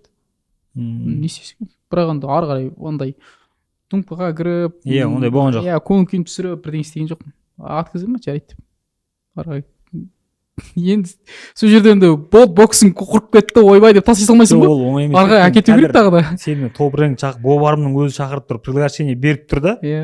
Қазір мынау через Мексика, Америка барып жүргендер көп қой, олардың арманы ғой, ол түсіне де кірмеген ғой бұл жаңағы. Сен Қытайда 1,5 миллиард Қытайдың ішіне барып тұрып, жекпе-жегін тікелей көріп, өзі менеджер арқылы емес, яғни өзі бобарым, иә, ата әлемге әйгілі оның, иә. Бобарымды анадан алып келді ғой. Иә, Мұхаммед Алимен жұмыс істескен промоутер ғой былай қарағанда. Иә. Топ-рэнк Америкада ең үздік промоутер компания, соның өзі шақырып тұрып, визаға приглашение берді. Қытайда енді визадан отказ алу енді ол оңай емес негізі. Үлкен негізі сынақ қой, бірақ енді отказ алдым. бірақ жаңағындай кураң астында ұйықтап, Қытаймен аяқ-аяққа ұйықтап жүргеннің арқасында саған ол сынақ ондай қатты қиын болмады ғой, оның қасында жүр деп ойлаймын. деп ойладың ғой, иә. Орында басқа біреу болса жылап жүрер еді қазір. Мүмкін иә, енді ол оған басқаша шығар енді. Сонымен не істейсің, жарайды. Тренингімді жасап жүре бердім, бірақ сонымен тұрады да жаңағы 15 күн сбор өтеді. Шанхайдың өзінде. Жатақты, тамақты барлығын өзіміз орналастырамыз. Келіндерді. Үлкен компания ол дейін, жүріп тұрған кәдімгідей. Ол кезде тағы да мен бірінші рет контракт отырдым сол қытайлармен, мықты компаниямен. Басқа қазақ болмаған. Соның ұйғыр балалар болды, одан қытайлар енді әрине көп болады ғой ол жерде. Солармен Рой Джонстың тренері келді. Сонымен спарринг. Сол кезеңде Қытайға көп америкалық бапкерлер келді, промоутерлар келді, Майк Холлифилд бір шақырған. Иә, Рой Джонс та келді. Анау WBC-дің жылдық қорытындысы болды ғой кезде. Қытайда өтті ғой. Конверсия дейді ғой, конвенция ма? Жылдық қорытындысы деп айтайын, қазақша былай отырын. Иә, орысша қалай айтатын. Сонымен сондай жағдай болды. 2 апта сбор болды. Сосын Рой Джонстың несі бапкері тетті маған. Ол кезде 22 жасымда болатын. 25-26 жасымда әлем чемпион болады деп. Саған сөйлеп пе? Иә. Рой Джонстың бапкері? Иә. Елшатқа сол қай жылы ол 16 жылдар ма? 16, иә. 16 жылдары. Иә. Мынау әлем чемпионы болады деп айтып кеткен. Иә, сөйтіп айтты. Сонымен енді әрине ол кезде тіпті ашылып қуанып мәз болсың ғой жерде. Ол маған бірақ бөлек қарайтын. Видеоларда бар болатын кәдімгі тренинг жасатып берген. Енді сонымен контрактыға отырдық. Мынаны мен алды ғой. Сол промоутер алды ғой. Өйткені сол бапкерден өткізіп барып алды ғой бәрін. Көз енді ол мықты бапкер ғой енді тренер. Но бокс болады, но болмайды деген сияқты мысалы. Содан кейін жаңағы қанша 4 ма 5 ғана алды. Қытайдың өзінің әрең алды ғой. 4 Қытай, жаңағы жалғыз мен қазақпын. Оның ұйғыр бала бар бір, соны ғана алды ғой. Содан ары қарай әкете бердік. Нені бойға шыға бердік солай. 2000 жылы 16-17. Енді Қазақстанға сен енді кетем деп шешім қабылдап қай жылы бері өтіп кеттің сен сонда? 2018-де бір келдім, Сағатбай ағайдың қолында. 2018-де бір келіп кеттің, бір келіп кеттім де WBC-ді қорғау керек поезд алып кеттім. Ол жақтан қайдан қорғадың? Қытайда қорғадың? Ол жақта дайындалдың? Ол жаққа дайындалдым ғой, иә. Иә. Сағатбек қайда дайындалдың? Иә, Сағатбай дайындық қылдым да Қытайға барып қорғадың ба? Қытайға барып қорғалдым, иә. Ұттың? Ұттым, ондан шықтым. Азия Пацифик. Иә. Одан кейін сен уже түсіндің, иә, ол Қазақстан мен Қытайдың боксы екі түрлі деңгей. Әрине. Иә, мына жақтағы бапкерлердің деңгейі бөлек. Иә. Бірақ енді бұл жақта енді ешкім ет асып кеткен жоқ. Түсініп тұрсың оны да. Қаншама енді басында келген түсінбегім. Сен тұр, мен айтайын деген бокстар толып тұр бұл жақта. Иә. Бұл жақта енді бізде мясорубка дейді ғой, бізде мына жаққа келдің, бізде оңай, бізде Қазақстан чемпионы ұтсаң, әлемде 3-ші орынға кіріп тұрсың кемінде деген түсінік бар ғой енді.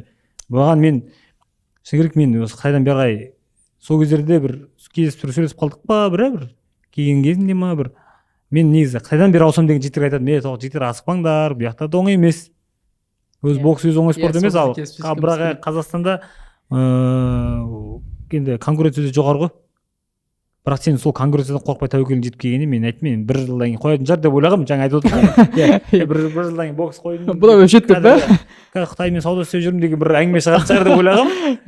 Сөйтсем қоятын түрі жоқ, әлі күнге шейін ашуланып төбелесіп жүр. Сосын ойладым, бұл бекер емес енді ше, характер бар, бала бір арман мақсат бар, сол мақсаттың артында жүр деп. Сосын келдің, ал қалай, қашан көшіп келдің сен? бір келіп кеттің? 2018-де бір келдім да, 18 барып қорғадым, WBC поясты қорғадым. Сосын енді одан кейін ана саясат болып жатқан кез, мен оның алдында ойлап жүргем, кету керек, маған мына болмайды. Оның үстіне кәдімгідей Қытайда Пекинде тұрған кез, мен Пекинде тұрдым ғой, күнде келіп жаңа кәдімгі миссия келіп тексереді, сақшылар дейді ғой жақта, тексереді, ананы сұрайды, мынаны сұрайды, бұл жақта не жүрсің деген сияқты. Сосын жаңағы бокс федерациясының берген жаңағы карточкасы бар, соны көрсетесің, соны бір маған қалып қаласың деген сияқты. Мен кәдімгідей боксермін дейсің, дейді де жібереді деген сияқты. Мысалға менде неден шекарадан өзі де солай өткем, кетіп барады. Енді ол кезде қиын кез, шекарадан өту деген Қытайдың қазақтарын алып айтқанда, солардың ішінен алып айтқанда ше үлкен жетістік еді сол кезде, 2018-19 өту ол кезеңде. Неге дегенде тіл жағы аша алмайтын кез болатын ол кезде, шекараны айтпай ақ та қой, мүлдем. Шекараны шерт дейсің ғой? Сондай болды ғой. 18-де келіп тұрмын, шекарадан өттік. Қасымда Нұргел деген жігіт болды ғой. Нұргел екеуміз бір келдік. Сен пиар менеджерің сияқты жүрді ғой қасымда. Енді ағаң молодец ол. Аңғарлап жүріп. Молодец. Сонымен екеуміз өттік, бірақ өткенде де қандай өтуін білмеймін, қорқынышпен өту. Андай бір тайраңдап, екі қолды қалтаға салып алып, әшейін тағып алып кіру жоқ. Әрине. Қашан келіп миссия бізді алып кетеді. Бірақ сол кезде біз мынандай неге барып едік. Белді бекем болу керек, тәуекел жасауымыз керек. Кетсе кеттік әкесін. Қашанғы жүресің мынандай жерде? Қашанғы барсаң жеке куәлігін тексереді, қай жаққа барсаң несі тексереді. Енді сен бұяқта өтудегі мақсатың негізі тез осы жаққа келіп арман мақсатқа боксты арғы тағы не қылу керек, жалғастыру керек қой маған. Соны айтшы деп қойсаң. Сонымен әйтеуір бірден бері жүріп өттік, қиын болды енді. Оңай болған жоқ. Сонымен келдімде тағы Сағатбайда тұрдым. Сағатбайда болып тренингімді жасадым. Одан Қанат ағамен келдімде Қанат ағамен таныстым. Сонымен ол кісі Астанада бәріміз бірге шықтық. Сол кезде 2019 емес па? Сол кезде бірінші бойды сөз өткіздік қой, бірақ менікі кірмеді ғой. Неге рингке кірмеді? Менікі де кірмеді жоқ ол кезде. Сондай болды ма? Ол жылы 18-ші жылы өткен жекпе-жекте ешкім кіргізбеді ғой негізі. Ол вечер 18. 18-дің солай болса керек. 11 кез. Содан бастап кетті ғой ары қарай. Сағатбайда жүрдім, одан кейін карантин болып кетті, мұны ауру болып кетті, бір бәле болып кетті. Одан кейін өзім тентіреп жүрдің ана жерде. Енді қарашы, енді ол мен білемін да, енді мына ауылдан ана ауылға көшіп барғанда, мына қаладан ана қалаға көшіп барғанда, енді адам жол көресі бар, тұратын жері бар, тамағы бар. Жаңағы Қытайда бала кезде өткен нәрсені өтіп сен енді Қытайда кішкене көзге түстің ғой енді. Енді қалай жататын жер мен тамақ табылған жерден сен қайтадан жататын жер мен тамақ жоқ жерге жататын жер мен тамақ жоқ жерге келдің да енді. Енді Қытайда жаңағындай көмектесетін жаңағы кішігірім байынтысмақтар табылған ғой енді. Кішігірім байынтысмақ жігіттер табылды, ол саған көмектесті жаңағындай. Одан кейін анау шошқан етін жемесең де сол бірге сол жегендермен бірге тұратын жер табылды айтып жүрші. Мына жақта не болды? Мына жақта саған сондай табылды ма бір? Кел меніме келіп тұр, болмаса мына сенің жейтін тамағың деген сияқты бір енді қалай айтсам болады. Жерінен жоқ, Қытайда табылған нәрсе бізден табылған шығар, жоқ. Қалай бар енді әңгімені ашын айтсай? Енді қайда тұрдың? Келдік, квартираға тұрасың ғой, Қазақстанда қазақтардың үйреншікті жер екен ғой. Сонымен жалдамалы пәтерді алдық, тұрдық, бірақ келесі алдымда қанша бір 400 мың теңгеге жететін ақшам ба, жетпейтін ақшамен келдім ғой Қазақстанға. Сонымен Қанат ағамен таныстық, ол кісі көмектесті бірақ басында. Квартира алып берді мысалға. Одан кейін промоушн ашты деген ол бокстастық. Бірақ жекпе-жекке шыққым болмайды ол. Шыққан жоқпын ғой. сонымен аралығында өз промоушн ашты да бөлек кетіп қалды. Иә, қазақ промоушнмен Иә, бөлек. қазақ промоушн бөлек кетті, бірақ мен өзім бөлек кеттім. Аралығында басқандай жағдайлар болды ғой. Иә. Енді түсінбеушілік кәдімгідей жағдай болды ол жерде. Шет жағасын білеміз, әлеуметтік желіде. Иә, әлеуметтік желіде болсын. Өкпеңді айттың. Бірақ кейбіреулер көп не қылмайды. Ашығын айтыңда керек жоқ деп ойлаймын. Кетті ме, кетті болды. Жабулы қазан жабулы қала берсін. Енді ол кісі енді кәдімгі енді аты шықты, қазаққа да еңбегі сіңді ғой, мысалға көкті желбіретті дегендей, атын танытты деген сияқты. Аман болып жүре берсін, иә, бір ағамыз бетке басар. Ол сол кісіні де көріп, мысалы, жастар өсті дегендей. Иә. Сонымен ары қарай жаңа жалдамалы пәтерде жүрдік, анаған барасың, мынаған барасың шапқылап. Анабай естісе, ойбай бір баяғымыз бар екен, давай сөйлесейік. Иә. Бізге болмағанда бір жаңағы пәтерімізді көтеріп берсін, витамин алып барсын деген сияқты мысалға. Иә. Жол көреміз бар, ана мынау деген сияқты. Жоқ, енді мен білуімше қайдан елге мынау келіп ошаққа келіп қоныс аударғандар қытайлар бар ғой, мысалы қытайдан келген қазақ бауырлар жағдайлары доп қой, негізі көбінің шекара қытай тілін біледі, мына жаққа саудамен асып келді. Олар бірінші келіп алғандардың жағдайы қазір жаман емес та, негізі. Олардан бір қолдау басында келе сағанда енді болған шығар. Қанат ағам достар ғана көмектесіп басында біраз. Одан ешкім болған жоқ маған.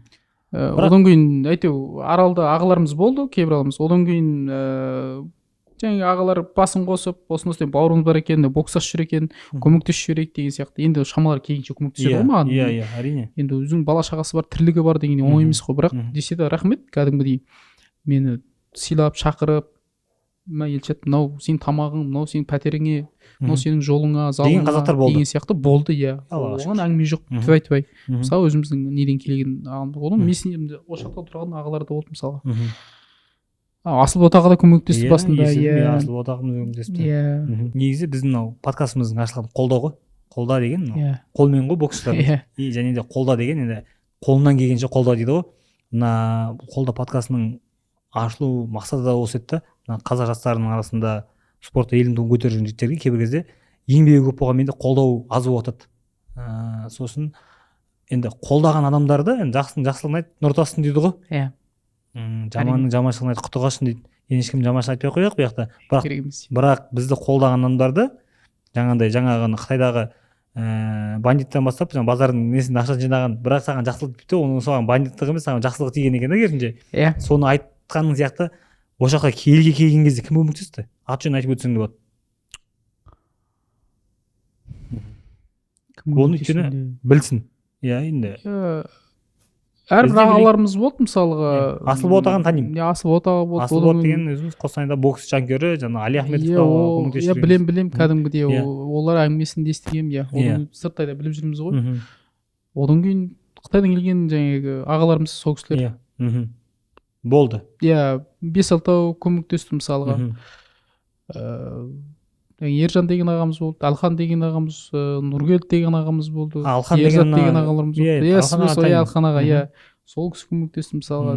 Басын жинап, мына балаға көмектесіп жүрейік, енді оңай емес болғанда жаңа келген мысалға. Иә. Иә. Соны жаңа ағалардың басын қосып көмектесті кәдімгідей. Рахмет, жаман болған жоқ. Бірақ енді әзірге дейін емес. Біле түсем, келе саған кезде басында солай болды. Саған сұрақты, мына енді елім жерімде келдің ғой, ошақта туын көтеремін дедің, ошақта бокс жалғастырамын дедің. Бірақ ошаққа енді мен білеміз де, бокста жүргеннен кейін бұяқта саған қарау болмай қалды да. Саған бір жоқ, мен білемін де, саған керек деңгейде, сен ойлаған деңгейде қарау болмай қалды. Саған бір зейін бөлініп, саған бір кішкене қолдау бола ма деген бір ойлар болды. Бірақ бастапқы өмірлерің мен білемін, сен бір күн аш жүріп жарты күн жаңағыдай болған кездерің білді. Бір күн тоқпас, 2 күн аш жүрген кездерің мен білемін да. Сен өйткені бір құрамада жүрдік, өзімізде көзде, иә. Ана өз соқыр біреу жетік демайды дейді, өзімізде бір қатты бір тойға жүрген адамдар, спортта жүрген, иә. Сол кезде қалай дегенмен біздің әйтеуір жататын жеріміз үйіміз болды. Бірақ сенімен сол кезде бір жақын араласпасақ та залда жаттығуда кездесіп көріп тұратынбыз. Кейбір кездерде болды ма сондай келген өкініп қалған кездер болды ма? Мен қайда жүрсем әлде поездың бір екеуін алып, сен қайда жүріп 2 поезд алып алдың, иә? 2 поезд алып көрдің, аз уақыттың ішінде, бірақ Қазақстанға келіп 1 поезд алған жоқсың. Жоқ, алмадым. Алмадың. Не үшін? Өйткені ол сен поезддан қашқан жоқсың, бірақ поездді ұйымдастыратын саған қолдау болмады. иә Былай қарағанда енді не дейді жаңа ауруын жасаған өлім әшкерелейді дейді ғой. өлім әшкерелейді. Иә. Соны енді өкінген кездер болды ма? Болса қай кездерде болушы еді ол? Басында келген кезде өкінген жоқпын, бірақ ойлану болды. Сөздің ашығын айту керек қой. Ойбай, мен елім келіп алдым, мен анамды өтірік айтпай ақ қояйын. Басында негізі болды, болмады емес. Ойландым. Қиын жағдай болып кетті ол. Кәдімгідей бір жерге кафеге барып тамақ ішкеннің өзі әңгіме ғой мынау деп. Иә. Иә, орысша қосу керек, ана қылу керек. Иә. Тамақтардың өздері басқаша мысалға. Магазинге барсаң да басқаша сөйлейсің дегендей. Не әңгіме болып кетті деген сияқты болды ғой. Ондай ой болды, бірақ өзім шыңдалуым керек, жетектеуім керек деген арында енді жарайды, ол жаққа бардым ал. Қайтадан бардым. Онда ойладым, не керегі бар? Бірақ анаң сояқта ма ол кезде? Жоқ, анам келіп кетіп жүреді, оның неге келіп алды. Зайсанда тұрады ол кісі. Бөртөшкіні қойдым да, жоқ, Елшат керек емес дедім. Өйткені болашағыңды ойлау үшін келдің ғой сен. Сен ғана көріп жатқан қиыншылық көріп жатқан жоқсың, бәрі де көріп жатыр. Жарайды, бір мемлекет емес, мемлекет таттап емес, бір ауылдатасың да кәдімгідей сен сыртқа қалып қаласың. Енді ол жерде үйлесу керек, ортасы бар кәдімгідей. Өзінің политикасы бар ғой, ауылдың өзінің, деген сияқты ғой. Бір тәжірибе боласың барған кезде, ол бәрі боласың, жазылмаған заңдылықтар ғой. Сен ұрасың деген сияқты әңгіме. Сонымен болдым, достар таптық маңайдан. Одан өзім достарым болды, сөйтіп. Былай қарағанда мен әлемнің көп жерлерінде болып жүрмін. Америкада тұрдым, одан кейін Европа елдерінде болдық. Қытайдың да ішінде жүріп қазір, енді әр жақтың қазағы әртүрлі. Енді өз сөзіңмен енді мен бөліп жарды емес. Қалай дегенмен просто елдерде кейбір кезде тек Қазақстаннан шықпаған қазақтың түсінігінде қазақтың бәрі осындай деп көреді да. Қытайдағы қазақтар жайлы басқа ой басқа. Қытайдың қазақтары Қазақстандағы қазақтар жайлы ойлау басқа да. Сен енді екі жақта да көріп тұрсың ғой енді. Минусы мен плюсын өзің айтып өт. Енді ол ода тұрған ештеме жоқ. Жоқ, әрине, иә. Ауыр тиген кездер болды ма? Мысалы жаңа орысша қосып сөйлейді деген біздің ауруымыз бар да мына жақта. Мына жақта орысша қосып сөйлеп жүреміз. Сен сияқты Қытайдан бір орысша білмейтін адамдар үшін мысалы бір көп әңгіме айтып отырасың, бірақ арасында бір қаташа екі орысша қосып жібергеннен кейін жаңағы не айтқанын түсінбей тұрады. Бетіңе қарап. Ол жағы жарайды, ол ғой түсінеміз. Өйткені Қытайда жүргенде де мысалға қытайшалап қосатын жайттар болады. Бірақ бір жанға бататын жері 4-5 болсын, біріксе болды, орысша қосып жіберетін жаман да. Орысша сөйлесіп жүреді ғой мысалға. Сен тұрасың, түсінбей қарап тұрасың, не айтып жатыр деген сияқты. 4-5 қазақ қосылып, ол болды ғой енді, бірақ бәрін айтуға болмайды. Мына жақта да мықты жігіттер бар кәдімгідей. Ол орысша сөйлесе де кәдімгідей мықты жігіттер бар. Ханым, жаным, қазағым, арым деп тұрған үшін мысалға. Орысша сөйлегеннің өзінде сондай мықты қазақтар бар. Оны дұрыс жоққа шығаруға болмайды. Бірақ оны жамандауға да болмайды. Ол үшін сен ішіне кіріп араласуың керексің. Сыртына қарап оған бірден жамандық болмаса жақсы ойлауға да келмейді. Жаңа сөзімде айта кетейін, мысалы Қытайдан келген қазақтар көпшілігінде, мен бәрі демеймін, бірақ көпшілігінде Қытайдан келген қазақтармен ғана араласады да көбінде. Ол жағы бар. Ал сосын мына жақтың енді Қытайдан Қазақстанға келіп, бірақ сен Қытайдан келген қазақтармен ғана араласатын болсың, не үшін келдің әңгіме ғой.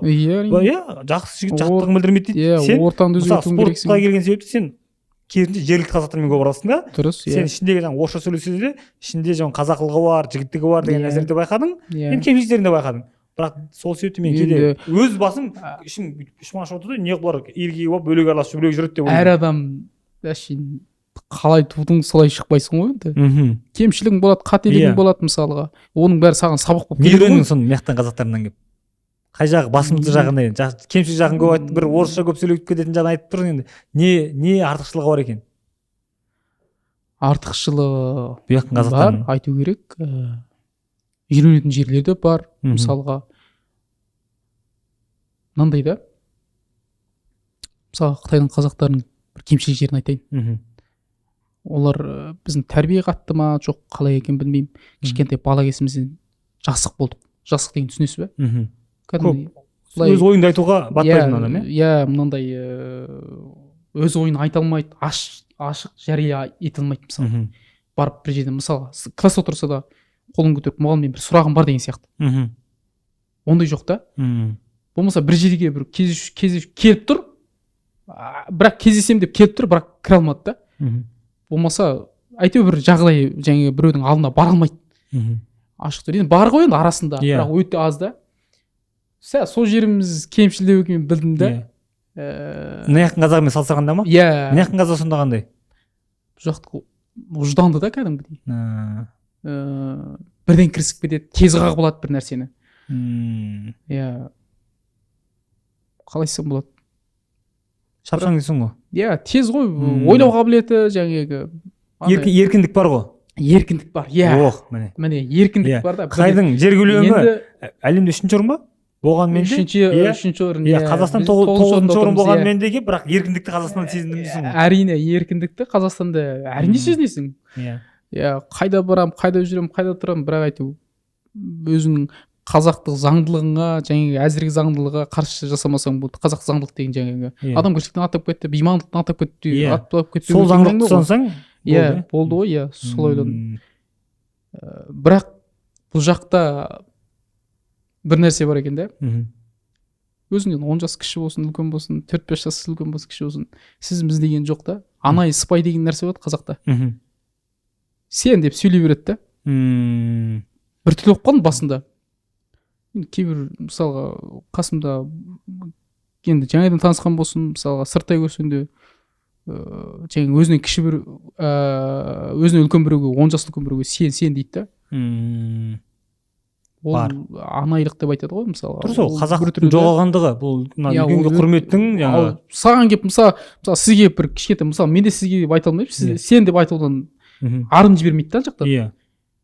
Өйткені біз Қытайда, қазақта да 2 жас үлкеннің өзін сіз деп айтады. Аға деп айтады да. 2 жас үлкен жастың өзін аға деп. Мысалы сіз бардыңыз ғой, білесіз ғой. Білем, дәл солай. Иә. Тура сондай, оны өзіңіз көп байқап келдіңіз.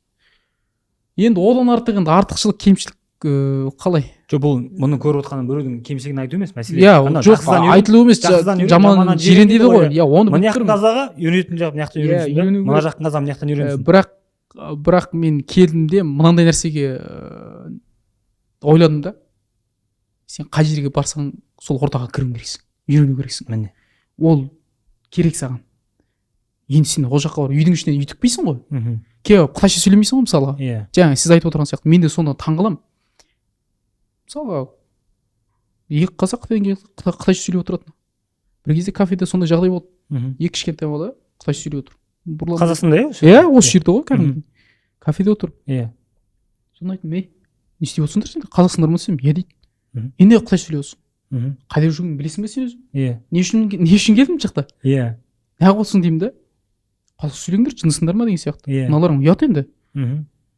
Жарайды енді, ол Қытай болса жақсы түсінеміз. Басқа мемлекетте сөйлей берші, осы жаққа сөйлемей ақ қойшы. Қазақша сөйлеп тұрсың ғой. Әке-шешең қазақ па? Иә, қазақ. Үйінде қазақша сөйлейсің ба? Иә. Не оттап отырсың деген әңгіме бар жерде. Дұрыс. Иә, ол мен айтамын ғой жаңағындай. Жаман ұлт жоқ, Қытайдың да жақсысы бар жаңағындай. Өзің өтпесе қанша өскен бар, бірақ енді қалай дегенмен мысалға мен Қытайға барсам енді қытайша переводчик қосып сөйлеймін ғой мысалға. Мен қазақша сөйлемеймін қалай дегенмен. Дәл солай елге келгенде сен кемінде өз тіліңді құрмет етіп тұрсың ғой. Иә, әрине, ол міндетті түрде. Бөлу емес, тек қана қалай бар? Дәстүріңді, дініңді, жаңағы тіліңді міндетті түрде ол бірінші орынға қою керек. Енді Елшат, мысалы қарасаң бар, сенің жүріп өткен жолың ол басынан қиындықпен басталған екен да. Бұл боксшының өз өмірі өте қиын ғой. Ал кәсіпқой боксшының өмірі өте қиын. Өйткені сен әуесқой бокс жасасаң ертең білесің, мына графикте ана жарыс бар, келесі айда мына жарыс бар. Әйтеуір алдыда бір жоспар бар да, әйтеуір. Жоспар бар. Мына жақта сен ертең тұрып саған жекпе-жекке шық деп айтуы мүмкін, жоқ болмаса жылдап күтіп қалуы да мүмкін. Жылдап күттім ғой мен, солай болды ғой. Ал жылдап күткенде сен жылдап үйде жатып күтпейсің ғой, оны жаттығып жасап күтесің да. Жаттығып жасамасаң ертең арғы күні саған жекпе-жекте қалған кезде сен дайын емес болып қаласың. Сол үшін сен қашан жарыс екенін білмей жаттығу үшін күнде жаттығу керексің. Салмақ ұстау керексің, дұрыс тамақтану керексің, витамин жеу керексің. Ол үшін саған қолдау жетіспейтінін мен түсініп тұрмын. Енді мен ойлап отырмын, бұл подкастты көріп кішкене жүрегінде бір кішкене қазақылығы бар, және де мен әр қазаққа тимеуі мүмкін, иә, бірақ жоқ болса амал жоқ дейді, бірақ бар болып тұрып бұл бір қазаққа пайдам тисін деген бір бауырлар бар да, аға бауырларымыз бар. Солардан бір мен өз ойым да, бұл сондай бір себеп болса, кемінде осы жақта сенің бокс жанкүйерлер сенің өміріңнің оңай емес екен. Өйткені кейбір кезде болады жекпе-жекті көріп, енді ұтылып қалған адамдарды, мына ұтылып қалды бүйтті сөйтіп бір жыл тастай салды. Иә, бір сып тастай да. Сенің жүріп өткен жолын жүріп көр бірінші. Сен өз қалданнан мүмкін бір тиындебен беріп, шын айтқанда осы күні өз хобби үшін ат жарыстырғанына қуанып, болмаса ит төбелестірген қуанып жүрген байлар бар да. Оның қасында адамға көмектесейші айналайын. Итке тастап жүру бе? Санасы болса адамнан қайтады, санасы болмаса Құдайдан қайтады дейді ғой. Анан иттің жеген витамин жемеген боксшылар бар да. Мен соны көріп ішім ашиды.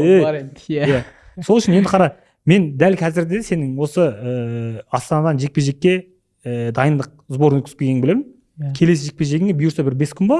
Келесі апта. Бір апта қалды. Бір апта Таиланд елінде қай жақтың боксшысы? Индонезияның боксшысы. WBA поясқа шығамыз. WBA-ның Азия, Азия чемпиондығы тақырып алсасын. Қалай жекпе-жекке дайындық қалай? Қарсылас зерттеп үлгердің ба? Әдемі, жақсы, дайындығы өте жақсы. Дәурен ағаның қолында істедім. Дәурен Елеусінов. Кәсіпқой боксшы өзі дайындады. Боксшы. Данияр Елеусіновтің туған ағасы, Олимпия чемпионы. Сол кісінің қолында дайындық қылдым. Мынау екінші рет дайындық сборда. Жақсы, ол кісі жаңағы. Енді ол Америка көрген деп айтамыз ғой біз енді. Мен бірақ 15 жыл, 13 жыл, 14-15 жыл болды ғой боксқа қатынасқаныма. Кейбір әрекеттер, жасамаған әрекеттерім бар екен де. Осы жақта да жүріп білмеген әрекеттерім, ана жақта да жүріп білмеген нелерім бар екен. Соны байқадым бірден. Әлсіз жерімді байқадым, әлсіз тұстарым. Әлі үйренетін нәрсе жетеді. Бірақ әзіргідей болса да әлі де үйрену керек. Әлі де іздену керек, үйрену керек екен де. Мысалы, бокстан ғана емес, кез келген жақтан үйрену керек, иә. Бірақ жақсы, дайындық бәрі жақсы, бірақ әлі де бұйырса. Орын раундтық жекпе-жекке дайындық өткізу үшін неше спарринг істеп тастадың? 30 раунд істедік. 30 раундта. Бірақ мен өте сендім, 30 раунд жеткілікті деп ойладық біз. Солай шешім қалдық. Ары қарай өз-өзімізді, организмді қинамай сабақ сөйлесіп бастаймыз кеттік. Енді бұл жекпе-жек, бұл сенің енді ары қарай енді бұйырса жаңа топ реңкке қайтадан баруыңа бір Алла қаласа бір себеп болатын шығар деп ойлаймын енді.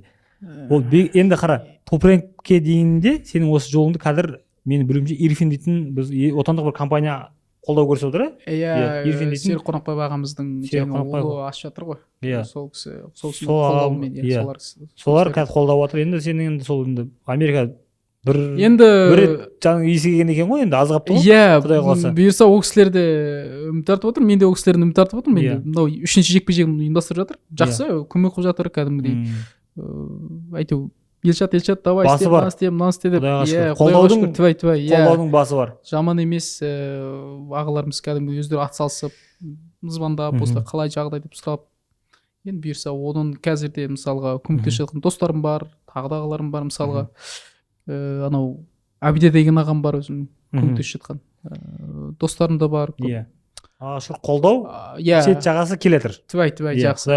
Енді жаңағы бокс жағынан үйреніп келе жатырмын дегендей. Біздің де мына қолдау подкаст сені қолдап шақырып отыр, шын айтқанда. Енді бұл бағанан бері керемет сұхбатты айттың. Мен шын бір Қытайдың киноларын көрген сияқты болдым ғой, бір кезде Қытайдың көзім елестеп кетті, анау бір провинцияларында жүр. Қытайша рекетир деген кино көргендей болдым ғой, жаңағы базардан барып, Саяна деп барып, бір ударым беріп. Болды, Бауырлар, осы күнгі біздің қолда подкастымыздың қонағы 20 жекпе-жек өткізіп барлығына жеңіске жеткен Елшат дейтін бауырымыз. Енді алдағы уақытта қолдау көрсетемін деп ойлаймын сіздерге. Өйткені төменде Инстаграм парақшасын белгілеп кетемін. Өйткені алдағы бір аптаның ішінде келесі жекпе-жегін Таиланд елінде өткізбек. Сіздерден қолдау күтетін боламыз. Және де біздің қолда YouTube каналымызға жазылып, қолдан келгенше қолдап отырыңыздар. Лайктарыңызды басып, достарыңызға жіберіп дегендей. Енді біз келген қонақтарымыздан, келген боксшыларымыздан қай спорт болсын өзінің бір кумирі болады, болмаса өзіндік стиль ұнауы мүмкін. Енді ол паунд па паунд деген сияқты бір рейтинг бойынша емес. Ол әлем чемпионы болып тұр, саған ұнамауы мүмкін. Саған өзіңе ұнайтын боксшылардың тізімін білсек деп ойлап тұрмын. Аттарын айтам, тек екеуінен біреусін таңдайсың ғой. Айдос Ербосынұлы мен Жанат Жақиянов. Қайсы? Әзіргі кезде деп айту керек, жоқ былай. Бір екеуін аты айтасың жақын, өзіңе жақынын айтасың ғой. Айдос Ербосынұлы, Жанат Жақиянов. Айдос Ербосынұлы, Абылайхан Жүсіпов.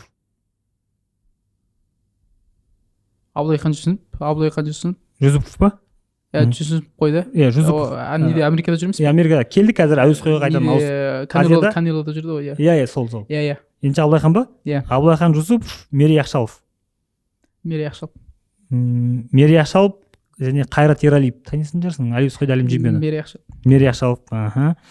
Мерей Ақшалов. Айбек Оралбай. Мери. Мери Ақшалов. Мери Ақшалов енді Нұрбек Оралбай. Мери. Мери Ақшалов, Садырдин Ахметов.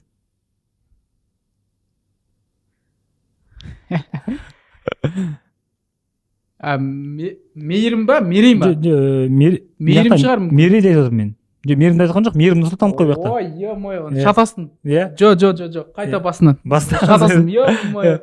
Бәсі ойланып отырмын да. Иә. Ол Мейірім сияқты емес пе? Мен Мейірімді айтып жатырмын. Ол ағасы ғой. Мейірім Иә. Кешірім сұраймын, иә. Мери Ақшалов ағасы. Қайтадан бастамыз дейді. Қазір жалғастыра береміз. Оның ішінде қосып Жарайды. Садрин Ахмет немесе Мейірім Нұрсұлтанов. Мейірім Нұрсұлтан. Мейірім Нұрсұлтанов. Так, бізден кім бар тағы? Батыр Жүгенбаев. Мейірім Нұрсұлтан. Мейірім Нұрсұлтанов. Абылайхан Хусайнов. Мейірім. Бәрі Мейірім Нұрсұлтанов таңдап тұр екенсің. Өйткені Мейірім Нұрсұлтановтың артықшылықтарын білесің өзің. Артықшылығын білемін, өйткені чемпионға жақын тұр ғой. Сондықтан әрине барлық қазақ. Енді тағы бір сұрақ қойса, Мейірім Нұрсұлтанов Жәнібек Әлімханұлы.